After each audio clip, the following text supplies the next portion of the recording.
Amis Balance, bonjour, je suis heureuse de vous retrouver pour le tirage des énergies de ce mois de juin. Alors écoutez, j'espère que déjà vous avez passé un bon mois de mai, que vous allez bien. Et donc on va voir un petit peu ce que disent les énergies. Donc c'est toujours au niveau général, hein, ça peut vous parler ou pas. Donc peut-être aller voir au niveau de vos ascendants, vos signes lunaires. Alors pour ça, je vais utiliser le tarot vice versa, un tarot pour lequel j'ai déjà fait une petite présentation. Donc pour ceux qui ne l'auraient pas vu, ce tarot présente la particularité d'avoir les deux faces, voilà, pour chaque carte, ce qui permet d'avoir la vision d'une situation sous des angles différents. Voilà, donc avec éventuellement des éléments qui peuvent être utiles pour la compréhension d'une carte. Donc avec le tarot, vice versa, nous allons regarder pour vous les énergies au niveau affectif, donc relations sentimentales, amoureuses, amicales ou familiales, hein. Je vous laisse déterminer quel est le type de relation sur lequel voilà, vous avez besoin peut-être plus d'éclairage. Après, on regardera au niveau de l'activité, donc activité professionnelle ou activité au sein d'une association, d'un club, ou pour les personnes qui sont en recherche d'emploi, votre activité aussi dans vos recherches. Après, on regardera un petit message avec l'Osho Zen Tarot et un dernier message avec le tarot psychique. Voilà, alors on commence déjà par regarder un petit peu ces énergies du mois de juin pour vous donc amis Balance. Euh, voilà, que nous disent ces énergies du mois de juin pour vous. Alors, donc je tire 3 cartes.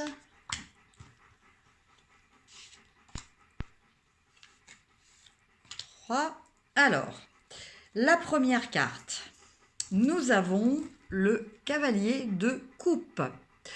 Donc, je dirais que, voilà, vous, pour certaines balances, vous êtes peut-être en recherche de l'âme sœur, hein.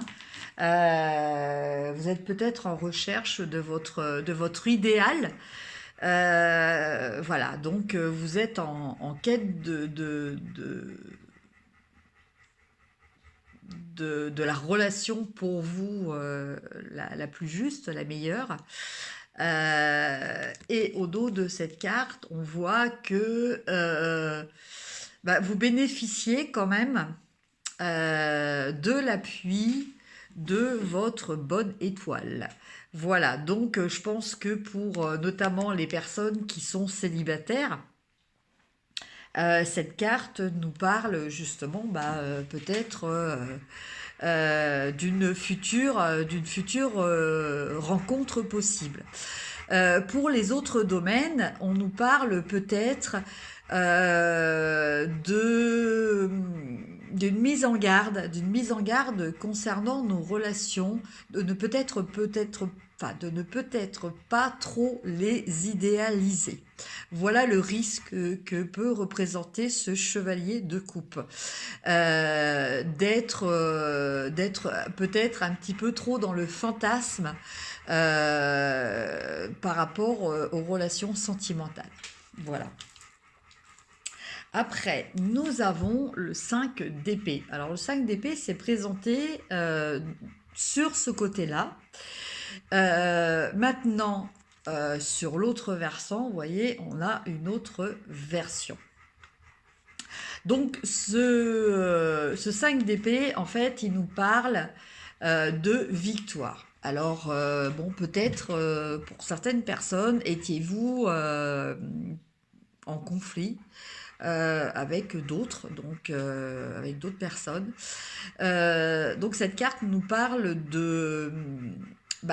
d'un côté d'une victoire, euh, de votre côté, quoi, en fait, hein, vous allez ressortir victorieux, entre guillemets, de ce conflit. Mais ceci dit, donc vous voyez, voilà, vous êtes victorieux. Mais ceci dit, euh, bah voilà, vous avez peut-être, c'est peut-être pas ce que vous espériez. Alors je vais donner un exemple. Par exemple, quelqu'un qui est en conflit avec une personne et qui du coup va poser un ultimatum à cette personne, va lui dire, écoute, voilà, euh, si tu fais pas ce que je veux, bah ça va pas le faire. Voilà. Donc cette personne-là, dans un premier temps, va se soumettre, mais finalement, cette personne, elle va partir. Et c'était peut-être pas l'objectif que vous souhaitiez au début. En fait, vous vouliez que cette personne fasse ce que vous souhaitiez, mais vous ne vouliez pas qu'elle parte. Vous vouliez la soumettre, mais vous ne vouliez pas qu'elle vous échappe. Donc voilà le message un petit peu de cette carte.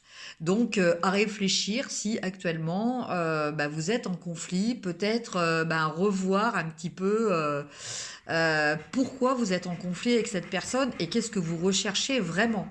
Est-ce que vous êtes prêt à risquer la relation, quoi, en fait. Voilà la question qui est à se poser. Et la dernière carte, en fait, c'est l'étoile. Donc, avec cette carte, on nous parle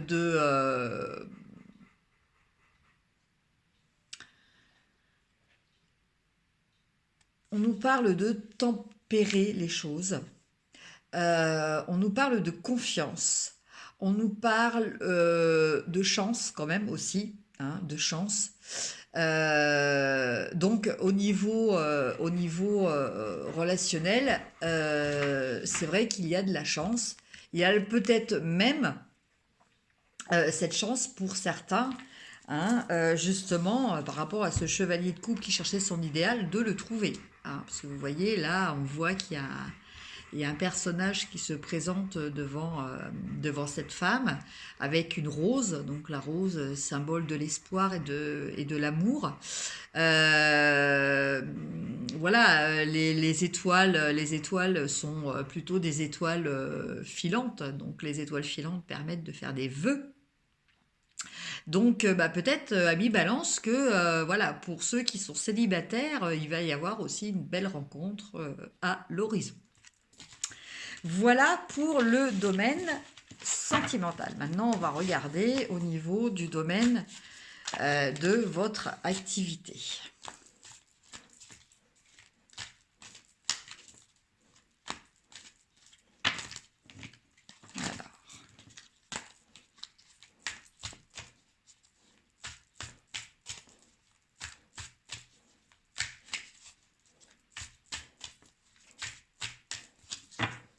Alors, activité.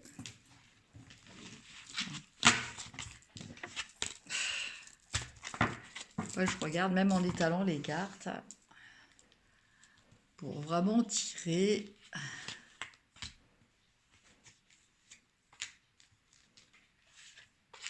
Alors, au niveau activité, qu'est-ce que l'on a?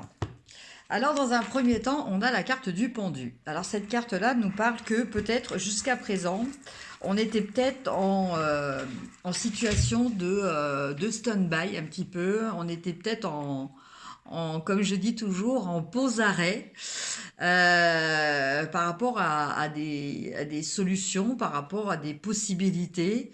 Voilà, on avait besoin de réfléchir, on avait besoin peut-être de se mettre à l'écart, hein, de s'isoler.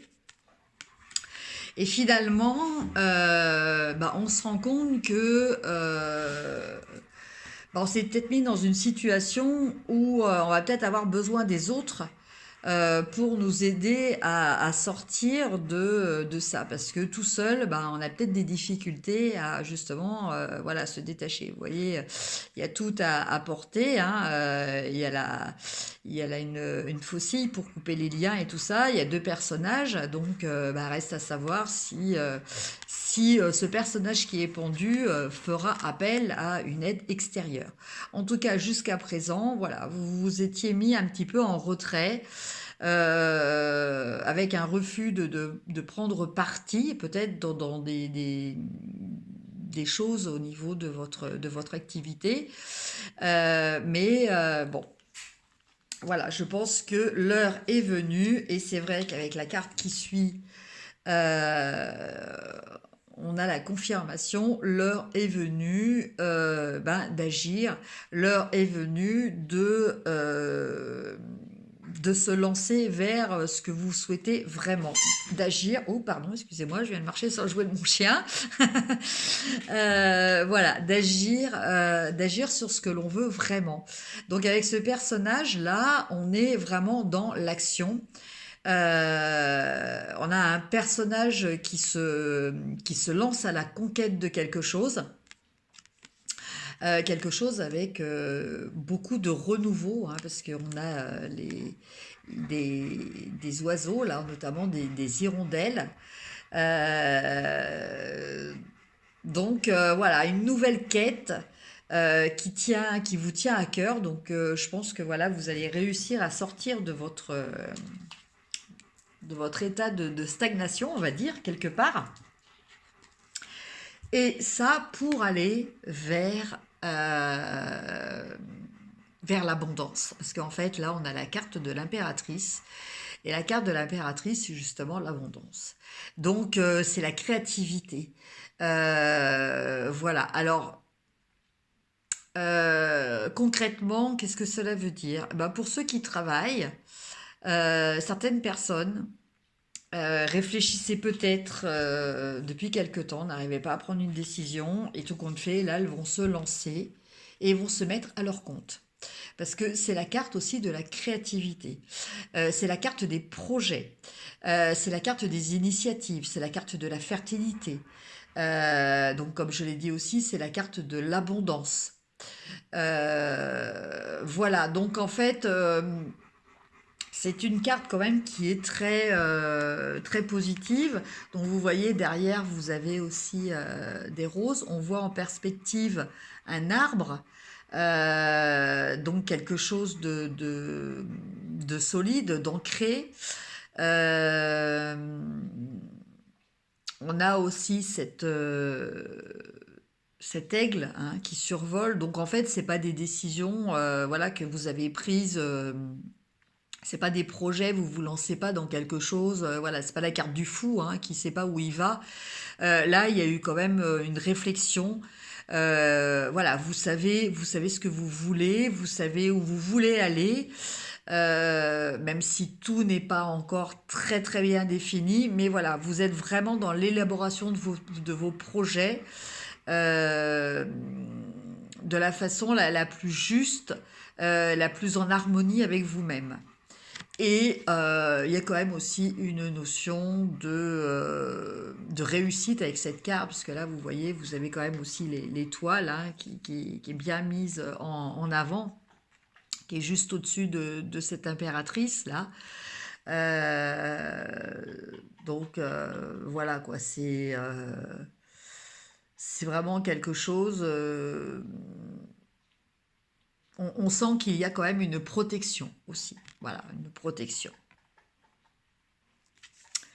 Voilà pour vous au niveau des activités. Donc, tout ça, c'est positif, hein.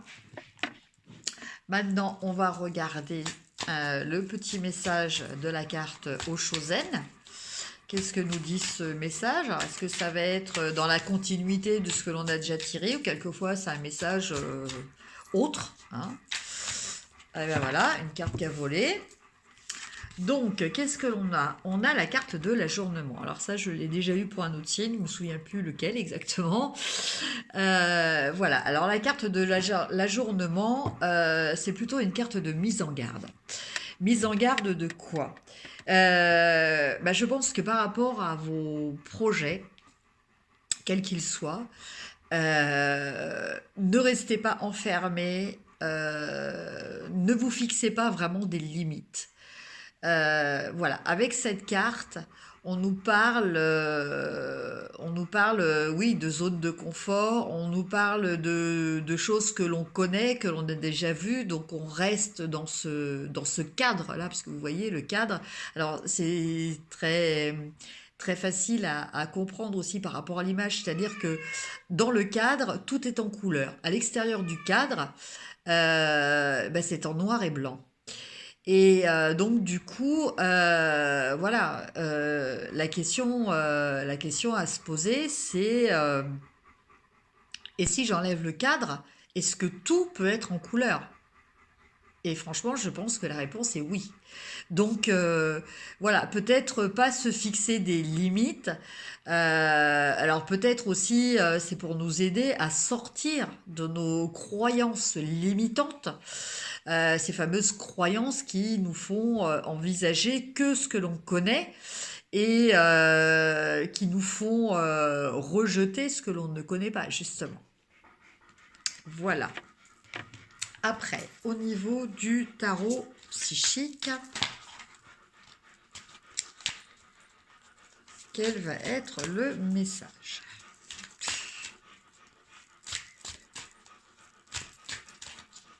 Chut.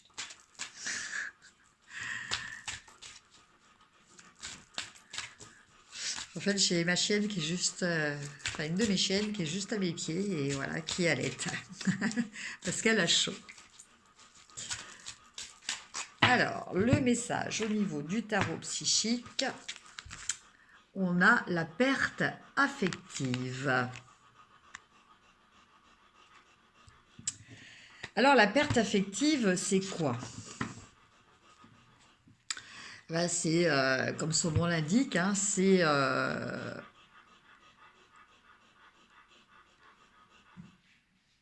le fait de... Alors, c'est pas forcément le fait d'avoir peur de perdre quelqu'un.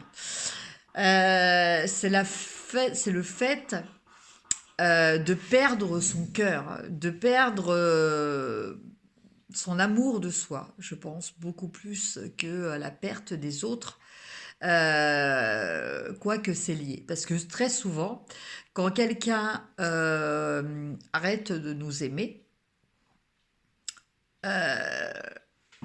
bah, très souvent, la majorité des personnes passent par une phase où elles se sentent, elles se sentent plus en capacité d'être aimées par les autres. Elles estiment que bah voilà, elles sont plus dignes d'amour par rapport aux autres. Et en fait, ça nous ramène à la véritable question. C'est-à-dire que bon bah les autres c'est une chose, mais ce qui compte en premier, c'est de garder son amour. Alors, on appelle ça l'amour-propre. Mais l'amour-propre, en fait, je dirais pas l'amour-propre, je dirais son propre amour, ce qui est pas du tout pareil. Parce que l'amour-propre, on tombe tout de suite avec l'ego, on tombe dans des histoires de fierté, des histoires d'orgueil aussi, voilà, de pas vouloir perdre la face, entre guillemets. Alors que son propre amour, c'est pas pareil. Son propre amour, c'est vraiment ce que... euh, quelle conception, quelle idée on a vraiment de soi. Est-ce que, donc là, la question à vous poser, chère Balance, est-ce que vous vous apportez euh, un véritable amour? Euh, Est-ce que vous avez de la considération pour vous? Est-ce que vous avez de l'affection pour vous? Voilà, parce que ça, c'est très très important. Avant de se faire aimer des autres, il faut d'abord s'aimer soi-même. Alors c'est vrai que ça, on l'entend de partout. C'est quelque chose qui n'est pas toujours évident parce que par rapport à l'endoctrinement qu'on a subi au niveau éducation, culture, et puis bon morale, éventuellement religion et tout ça, on nous apprend surtout à ne pas nous aimer quoi en fait. On nous apprend à aimer les autres. Enfin, on nous dit que le plus important, c'est d'abord d'aimer les autres, alors qu'en fait, le plus important, c'est de s'aimer. Comment un individu qui ne s'aime pas peut-il aimer les autres? c'est pas réel en fait. Et du coup, même si on a l'impression que, bah oui, on s'aime pas, mais que par contre on aime les autres, bah en fait on va les aimer mal. On les aime avec une attente derrière, l'attente que eux-mêmes nous aiment. Alors que le véritable amour, il est inconditionnel.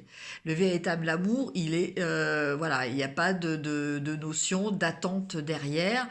Il n'y a pas de jugement. On aime une personne dans sa globalité, pour ses qualités et on l'aime pour ses défauts. Voilà, sans différence. Voilà, c'est ça le véritable amour. Et très souvent, les gens se font des fausses idées. Voilà. Donc, ce mois-ci, pour vous, amis Balance, eh ben, la question est peut-être de vous recentrer, de revoir un petit peu, voilà, qu'est-ce qu'il y a au fond de votre cœur vous concernant. Voilà. Et je pense qu'à partir du moment où vous arrivez à répondre à cette question, et surtout que vous arrivez à dire oui, effectivement, je mérite de m'aimer, ben là, on aura fait un très très grand pas. Voilà, et ben écoutez, j'espère que ce tirage vous aura plu. N'hésitez pas à liker, à partager, à vous abonner si ce n'était pas déjà fait, à me mettre un commentaire, ça me fait toujours plaisir, même éventuellement des commentaires sur les vidéos précédentes, hein, me mettre un petit peu les retours par rapport au tirage précédent, c'est toujours intéressant pour moi de le savoir. Et puis, bah, je vous souhaite un très bon mois de juin. Je vous embrasse et je vous dis à très bientôt. Au revoir.